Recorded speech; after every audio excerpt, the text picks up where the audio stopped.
Привет, друзья! Дмитрий Борисов – журналист и телеведущий Первого канала, продюсер документальных фильмов. Его карьера на телевидении вышла на новый виток после назначения на место ведущего популярного ток-шоу страны, которое ранее вел Андрей Малахов. Борисов с честью выдержал сравнение со всенародным любимцем, сохранив собственный стиль общения в эфире. Сегодня он входит в число самых популярных ньюсмейкеров российского ТВ. Но перед тем, как мы начнем, подписывайтесь на наш канал, ставьте лайк и запостите видео в соцсетях. А далее мы расскажем, как живет Дмитрий Борисов и сколько он зарабатывает.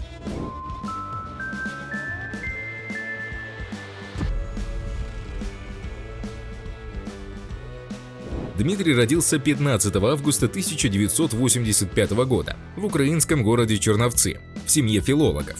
Мать Елена Борисова преподавала русский язык и культуру, а отец Дмитрий Бак и сегодня руководит Государственным музеем истории российской литературы имени Даля. Когда Диме было меньше года, семья переехала в Москву, спасаясь от последствий Чернобыльской катастрофы. Позднее они жили в Литве, Сибири, после чего опять вернулись в столицу России. Будущий телеведущий посещал школу, по окончанию которой пошел по стопам родителей и поступил в Российский гуманитарный государственный университет на факультет истории и филологии. Профессиональная биография журналиста началась рано. В 16 лет Борисов начал работать на радиостанции «Эхо». Поначалу молодой человек стал редактором, а когда показал результаты, его повысили до ведущего новостей. Также юноша работал на пару с журналистом Александром Плющевым. В ночном эфире они вместе вели музыкальную программу «Серебро». В марте 2006 года Дмитрий начал работать на Первом канале. Борисов вел утренние, дневные и вечерние выпуски новостей. Уже в 2008 году молодого человека причислили к первым на Первом. Дикторы наградили премией «Лучший телеведущий телесезона». Интернет-активность Дмитрия также заслужила признание. В 2011 году он стал лауреатом премии Рунета за лучший блог журналиста. С этого же времени Борисов постоянно вел программу «Время». Дмитрий старается проявлять активность не только на основном месте работы. Он стал участником киносъемок, появившись в картине «Черная молния» и «Побег», а в 2014 году проявил себя во время эстафеты Олимпийского огня. В 2015 году Борисов стал генеральным продюсером компании «Первый канал» «Всемирная сеть», дочерней ветви канала, созданной за 20 лет до этого для вещания на разных континентах. Продюсерская деятельность не помешала тележурналисту остаться в эфире и продолжить вести вечерние новости в привычном графике. Его мастерство было отмечено в 2016 году премией ТЭФИ в номинации «Ведущий информационной программы». В 2017 году Дмитрий заменил Андрея Малахова на месте телеведущего проекта «Пусть говорят». Первый выпуск рейтинговой программы прошел в августе. Интрига назначения Борисова сохранялась до конца программы, во время которой обсуждались и другие возможные кандидатуры на место телеведущего самого яркого телепроекта Первого канала. Дмитрий встречает гостей и приглашает к обсуждению самых разных вопросов. На передачу приходят знаменитости, политики и очень часто рядовые граждане. Вопросы, которые придаются огласке, иногда удивляют, реже радуют, а бывает, вызывают недоумение у многих зрителей.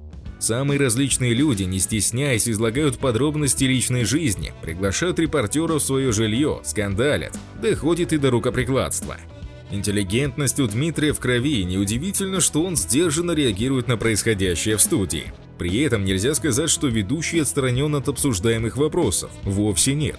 Мягко, но настойчиво, иногда очень иронично, Дмитрий выражает свое отношение к происходящему. Отношение высокого интеллигентного брюнета, рост Дмитрия 180 см, вес 77 кг, с представительницами противоположного пола не раз становились предметом исследования репортеров. Но сам тележурналист всегда держал эту сторону частной жизни закрытой от посторонних глаз. Однако один предполагаемый роман журналиста все-таки попал в поле зрения его коллег.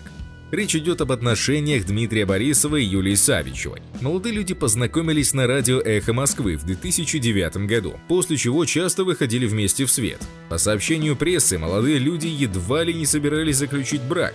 Но после того, как Савичева в 2014 году стала женой Александра Аршинова, с которым встречалась 10 лет, все встало на свои места.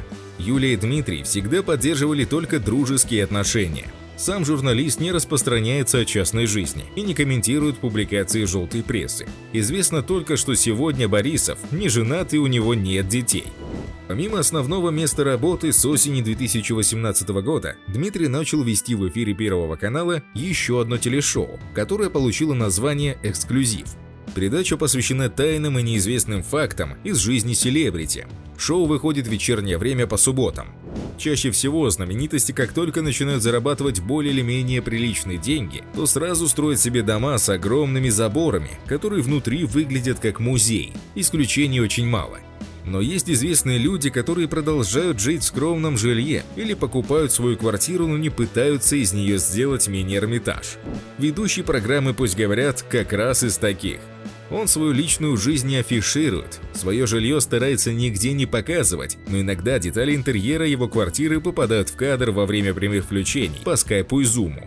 А еще иногда он делает все-таки селфи дома, и в кадре видно ту же обстановку.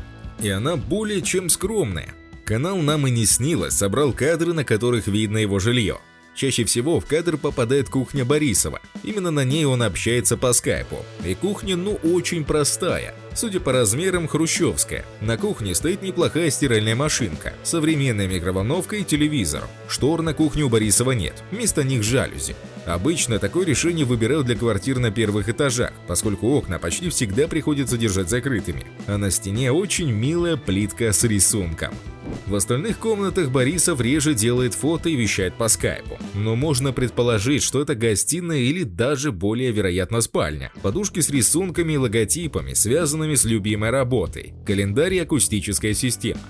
Очень простой интерьер без лишнего пафоса, без роскоши, все как у живого человека. На некоторых фото в Инстаграм у ведущего можно заметить еще один диван. Скорее всего, это как раз гостиная. Диван чуть более современный. И также детали интерьера на заднем плане говорят о скромных предпочтениях владельцев в быту. Никакой лепнины на потолке, никаких многоуровневых люстр, простой интерьер для жизни. В целом интерьер максимально простой, большая редкость для известных людей, которые могут сделать ремонт по бартеру за рекламу в своем Инстаграм или просто потратить на него приличную сумму денег. О заработной плате Борисова известно немного. Эта тема отражения в процессе не находит. Но специалисты в области телевидения свидетельствуют, что в качестве ведущего новостей Дмитрий получал около 50 тысяч рублей за один выход в эфир. Андрей Малахов, когда был ведущим шоу «Пусть говорят», зарабатывал не менее 1 миллиона рублей в месяц. Предполагают, что Борисов в 2017 году, сменив Малахова, получал за эту же работу меньше. Когда Дмитрия Борисова спросили об этом журналисты, он ответил, что цифры завышены, но в подробности вдаваться не стал. Вместо этого он отмечает, что гонорара за один выпуск «Пусть говорят» ему хватает на отдых в любимой Франции. Ранее актер Сергей Марочкин рассказал, что за 2020 год Борисов получил около 30 миллионов рублей.